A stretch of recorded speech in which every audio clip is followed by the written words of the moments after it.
The doorbell rang just as I was setting down 2 plates of dinosaur-shaped chicken nuggets on the table. From the living room, I could hear my 4-year-old grandson, Lucas, giggling at his favorite cartoon. It was a Tuesday afternoon, ordinary in every way, except my hands wouldn't stop shaking as I walked toward the front door. I already knew who it was. The lawyer's email that morning had warned me they might come. Through the peephole, I saw him. My former son-in-law, Marcus, standing on my porch with his mother beside him. Even from here, I could see how much older he looked. 4 years can do that to a person, I suppose, especially when those years are filled with regret. But let me back up. Let me tell you how we got here. To this moment. To this door I was afraid to open. It started 5 years ago, on a spring evening in Portland, Oregon. My daughter Rebecca had just turned 28. She worked as a pediatric nurse at Providence Hospital, one of those genuinely kind souls who chose her profession because she loved children. She'd been married to Marcus for 3 years, and they'd been trying for a baby for most of that time. When she finally got pregnant, Rebecca was over the moon. She called me from the hospital parking lot crying happy tears. I remember exactly what she said. "Mom, I'm going to be a mother. Can you believe it?" I could believe it. I'd been praying for it. The first trimester went smoothly. Marcus seemed excited, busy preparing the nursery in their little house in Beaverton. But something shifted around month 4. His mother, Patricia, had always been involved in their marriage, perhaps too involved. She was one of those women who believed her son could do no wrong and that any problem in the marriage must be Rebecca's fault. I should have seen the warning signs earlier. The way Patricia would make little comments about Rebecca's weight gain during pregnancy, the way she'd suggest Marcus needed space to process becoming a father, the way she'd purse her lips whenever Rebecca talked about baby names. Then came the incident that changed everything. Rebecca was 6 months pregnant when Marcus came home from a weekend hunting trip with his college friends. He was quiet, distant. When she asked what was wrong, he said his mother had called him during the trip. Patricia had apparently spent 2 hours convincing him that Rebecca had been unfaithful, that the baby might not be his. "She said she saw you having coffee with some man," Marcus told Rebecca that night. "She said you were laughing, touching his hand. She said it looked intimate." Rebecca was devastated. The man Patricia saw was David Chen, a colleague from the hospital. They'd been discussing a case over coffee, nothing more. She showed Marcus their text messages, all strictly professional. She offered to have David call and explain. She even suggested a paternity test after the baby was born, if that would give him peace of mind. But Marcus, influenced by his mother's poison, refused to listen. Patricia had planted a seed of doubt, and in the weeks that followed, she watered it carefully. She'd call Marcus at work, sending articles about paternity fraud. She'd show up at their house uninvited, making snide comments about Rebecca's suspicious behavior. She told Marcus that Rebecca trapped him with a pregnancy, that she was probably planning to take half his assets in a divorce. The breaking point came at 7 months. I'll never forget the phone call. It was 2 in the morning, and Rebecca was sobbing so hard I could barely understand her words. "He's leaving, Mom. Marcus is leaving. His mother convinced him the baby isn't his, and he believes her. He said he won't raise another man's child. He said I'm a liar and he wants a divorce." I drove to their house immediately, still in my pajamas.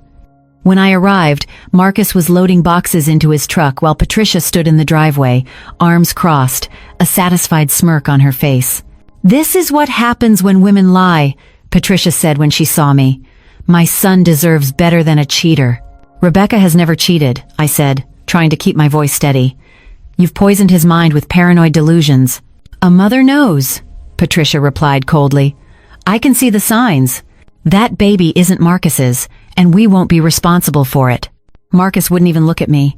He just kept loading his belongings, his jaw set, his eyes empty. My daughter stood in the doorway, her pregnant belly visible under her nightgown, tears streaming down her face. "Please," Rebecca begged him. "Please, Marcus. Just wait until the baby is born. We can do a DNA test. You'll see. Please don't leave us." He finally turned to her, and the coldness in his voice made me flinch. "I already called a lawyer. You'll get the divorce papers this week. I'm not wasting another minute on this lie." Then he said the words that still echo in my mind. "I hope whoever the real father is steps up, because I'm done." Patricia added her own venom. You should be ashamed, trying to trap my son with another man's bastard. You're pathetic. I watched my daughter's face crumble. She was 7 months pregnant, being abandoned by her husband based on nothing but his mother's paranoid accusations. No affair, no evidence. Just 1 cup of coffee with a colleague and a mother-in-law's toxic imagination. Marcus drove away that night. Patricia followed in her Mercedes, but not before turning to me and saying, "You raised a liar. You must be so proud." I took Rebecca home with me that night. We packed what she needed from the house, her clothes, some books, the baby items she'd already bought. Marcus had changed the locks by the next day. The divorce proceedings were brutal. Marcus refused all contact. He ignored Rebecca's calls, deleted her emails. His lawyer filed papers claiming adultery, though they had no proof. Patricia funded the entire legal battle, determined to paint Rebecca as the villain. Rebecca gave birth to Lucas on a rainy November morning. I was with her in the delivery room, holding her hand through every contraction. When Lucas arrived, perfect and healthy, with his father's dark hair and his mother's green eyes, Rebecca held him and whispered, "I'm sorry your daddy won't meet you." I took a photo of Lucas right after birth and sent it to Marcus. I wrote, "Your son was born today. He's healthy. Rebecca and the baby are doing well. You're welcome to meet him anytime." Marcus never responded. Patricia, however, did. She sent a text message. "Stop harassing my son with photos of that child. We want nothing to do with your daughter's mistake." Those early months were hard. Rebecca struggled with postpartum depression on top of the grief of her failed marriage. Some mornings, I'd find her crying in the nursery, holding Lucas and whispering apologies he was too young to understand. "He should have a father," she'd say. "I should have fought harder." "You did everything you could," I'd tell her. Marcus chose to believe lies over his own wife. That's on him, not you. I helped as much as I could. Rebecca took a part-time nursing position at first, gradually working back to full-time as Lucas grew. We lived together in my house, a modest 3-bedroom ranch in Tigard. Money was tight, but we made it work. I'd watch Lucas while Rebecca worked night shifts. She'd take over during the day when I had my part-time job at the library. Lucas was a happy baby, easygoing and cheerful. He looked more like Marcus every day. It was bittersweet, watching my grandson develop his father's dimples, his father's laugh, his father's way of tilting his head when he was confused. Rebecca tried one more time to reach out when Lucas turned 1. She sent Marcus a video of Lucas taking his first steps, along with a message. "He's walking now. He looks just like you. Please, just meet him once. He deserves to know his father." Again, silence. Patricia responded instead, "Block this number. We've moved on. You should too." So Rebecca did move on. She threw herself into being the best mother she could be. She took Lucas to the park, read him stories, taught him to count and sing. She enrolled in a nursing leadership program and got promoted to charge nurse. She even started dating again, though nothing serious. David Chen, ironically the colleague whose coffee meeting had started this nightmare, became a good friend. He and his wife Sarah would have us over for dinner sometimes.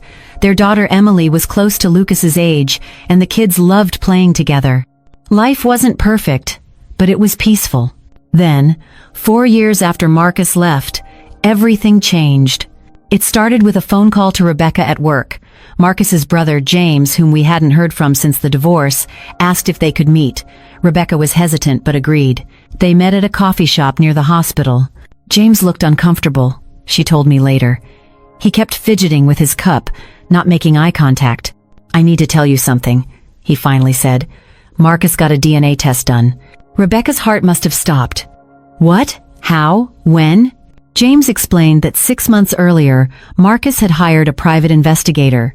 The investigator had collected a discarded juice box from a park where Rebecca sometimes took Lucas. They'd extracted DNA from the straw and compared it to a sample Marcus provided. "The results came back last week," James said quietly. "Lucas is his son. 99.9% match. No doubt." Rebecca sat in stunned silence. 4 years. 4 years of raising their son alone. 4 years of struggle and heartbreak. 4 years of Lucas growing up without a father. And now Marcus finally knew the truth she'd been telling him all along. "He wants to meet Lucas," James continued. "He knows he made a mistake. He wants to try to make things right." Rebecca laughed. she told me, a bitter, hollow laugh. Make things right? How exactly does he plan to do that? He's sorry. Mom is sorry too. They both realized they were wrong. Patricia is sorry? Rebecca couldn't believe it. The woman who called my child a bastard is sorry? James looked down. She's having a hard time with it. She knows she was wrong. She's been seeing a therapist. Rebecca stood up to leave. Tell Marcus that sorry doesn't give Lucas back 4 years with his father. Sorry doesn't erase calling me a liar and a cheater. Sorry doesn't fix the damage he's done. He wants to be in Lucas's life, James said desperately. He wants to pay child support, back pay for all the years he missed. He wants joint custody. Tell him to contact my lawyer, Rebecca said, and walked out.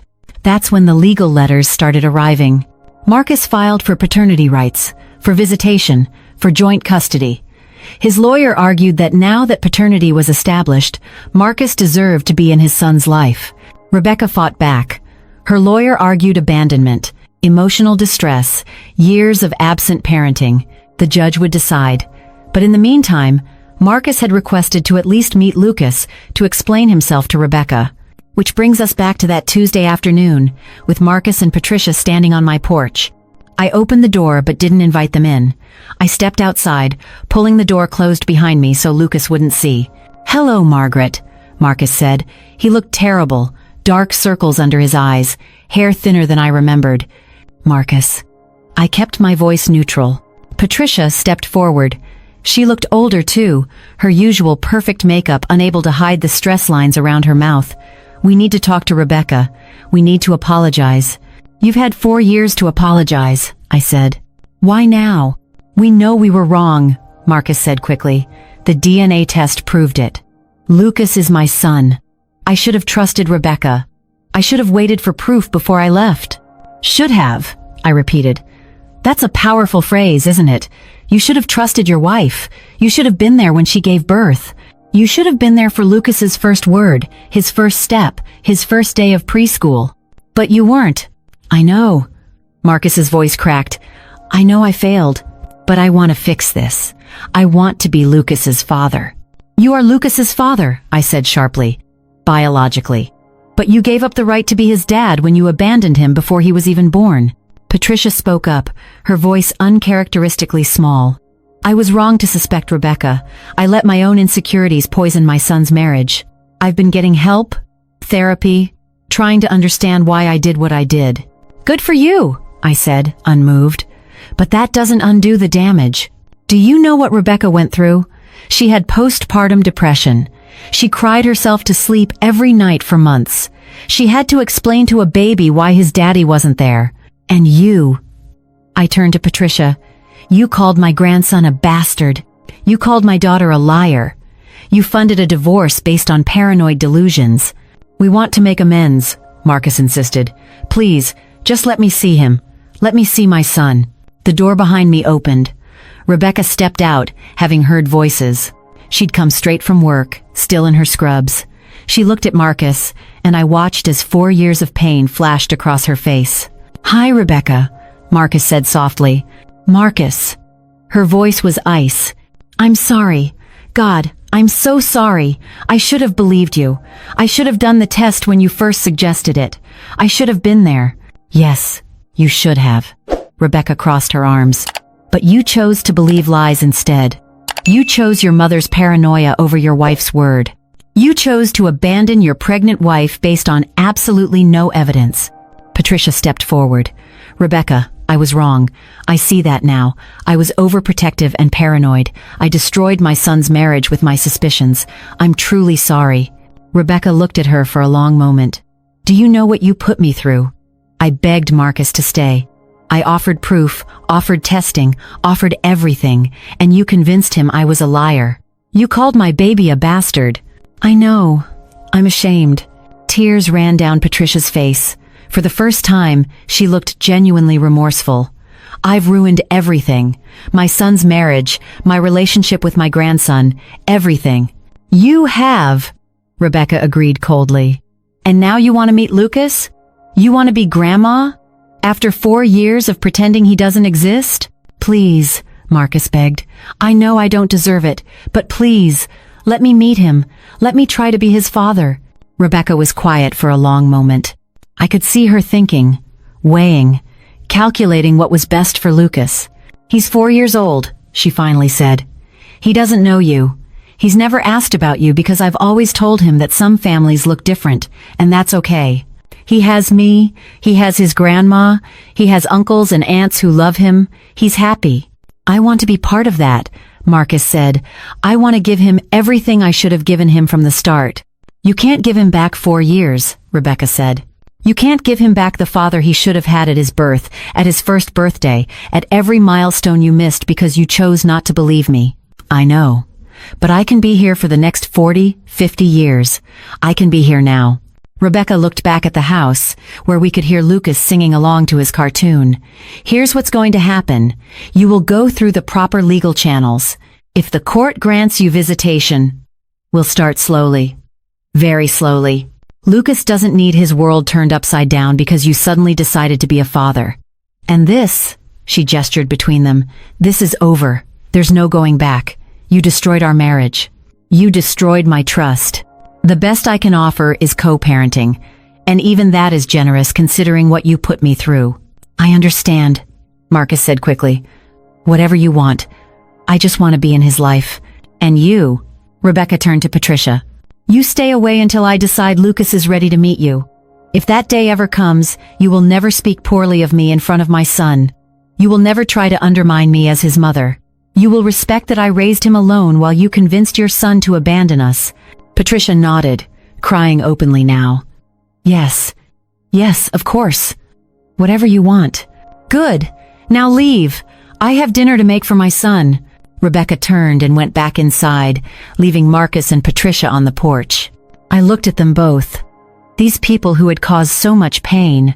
"You should go," I said quietly. "Margaret," Marcus started, "I really am sorry. Not just about Lucas. About everything. About not believing Rebecca. About the divorce. About everything. Save your apologies for the people who need them," I said. "And understand this. Rebecca is giving you a chance with Lucas because she's a better person than you deserve. Don't waste it." I went back inside and closed the door. Through the window, I watched them walk to their car. Marcus looked broken, Patricia looked lost. Part of me felt satisfaction at their pain, but mostly I just felt tired. In the kitchen, Rebecca was helping Lucas wash his hands before dinner. He was chattering about the cartoon, about how the blue character was his favorite because blue was the best color. "Grandma, can we have ice cream after nuggets?" Lucas asked me, his green eyes sparkling. "We'll see," I said, ruffling his dark hair. Rebecca caught my eye. She was putting on a brave face for Lucas, but I could see the strain. This wasn't over. The legal battle was just beginning. But for now, for this moment, we had each other, and we had this beautiful boy who didn't yet understand how complicated his family was about to become. Later that night, after Lucas was asleep, Rebecca and I sat in the kitchen over tea. "Did I do the right thing?" she asked. "Telling them they could see him?" "You did the gracious thing," I said. "Whether it's right, we'll find out. But Lucas deserves the chance to know his father. If Marcus can actually step up, I don't think I can ever forgive him, Mom. Or Patricia. Every time I look at them, I see that night when Marcus left, when she called my baby a bastard. I see all the nights I cried myself to sleep. I see all the times Lucas asked why other kids had daddies and he didn't." "You don't have to forgive them," I said firmly. "Forgiveness is a gift, not an obligation. You can co-parent without forgiveness. You can let Lucas know his father without forgiving what Marcus did to you." "I'm scared," she whispered. "What if Lucas loves Marcus? What if he chooses him over me?" "That boy loves you more than anything in this world," I assured her. "You've been there for every moment of his life. Marcus missed 4 years. He can't make up for that just by showing up now. Lucas knows who his real parent is." The court eventually granted Marcus supervised visitation. Once a week, for 2 hours, in a neutral location, a social worker present to ensure everything went smoothly. Marcus showed up every single time, never late, always bringing age-appropriate toys and books. Patricia stayed away, as requested, working on herself in therapy. Slowly, very slowly, Lucas got to know his father. At first, he was shy, clinging to Rebecca. But Marcus was patient. He didn't push, didn't demand love, just showed up consistently. After 6 months, the visits extended. After a year, they became unsupervised. Marcus paid not just current child support but back payment for all the years he missed, money Rebecca invested in a college fund for Lucas. But their relationship, Rebecca and Marcus's, never healed. They were civil, professional co-parents. They communicated about Lucas's needs, his school, his health. But the warmth, the trust, the love that had once existed between them was gone, killed by his choice to believe lies over his wife's truth. Patricia eventually met Lucas when he was 5. She was careful, respectful, never overstepping. She showered him with gifts but never tried to replace Rebecca. She followed every boundary Rebecca set. But I could see the regret in her eyes every time she looked at her grandson, knowing she'd missed his first 4 years because of her own paranoid delusions. As for Rebecca, she eventually did find love again. 2 years after Marcus came back into the picture, she started dating Daniel, an ER doctor at her hospital. He was kind, patient, and most importantly, he loved Lucas like his own. They married when Lucas was 7, giving Lucas not just a father who showed up part-time, but a dad who was there every day. Marcus attended the wedding. It was painful for him, I could tell, watching the woman he'd abandoned marry someone else. But he was gracious, shook Daniel's hand, congratulated them both. He was learning, slowly, that actions have consequences, and some mistakes can't be undone. Now, as I watch Lucas grow, now 8 years old, thriving in school, loved by multiple parents and grandparents, I think about how differently things could have gone if Marcus had just trusted his wife, if Patricia had just kept her suspicions to herself, if they had done a simple DNA test instead of destroying a family, but they didn't. And Rebecca had to rebuild her life from the ashes of her marriage. She had to raise her son alone for 4 crucial years. She had to prove to the world what she'd known all along, that Lucas was Marcus's son, that she'd never lied, never cheated, never deserved the abandonment she suffered. I'm proud of her, proud of the mother she became, the strength she found, the grace she showed even to people who didn't deserve it. She gave Marcus a second chance at being a father, not because he earned it, but because Lucas deserved to know his dad. Sometimes, late at night, I wonder what I would have said if I'd known then what I know now. That Tuesday afternoon, when Marcus and Patricia showed up at my door, if I could have seen into the future, would I have slammed that door in their faces? Maybe. Probably. But Rebecca made the choice that was best for Lucas, not for herself. And watching Lucas now, a happy child with 2 homes,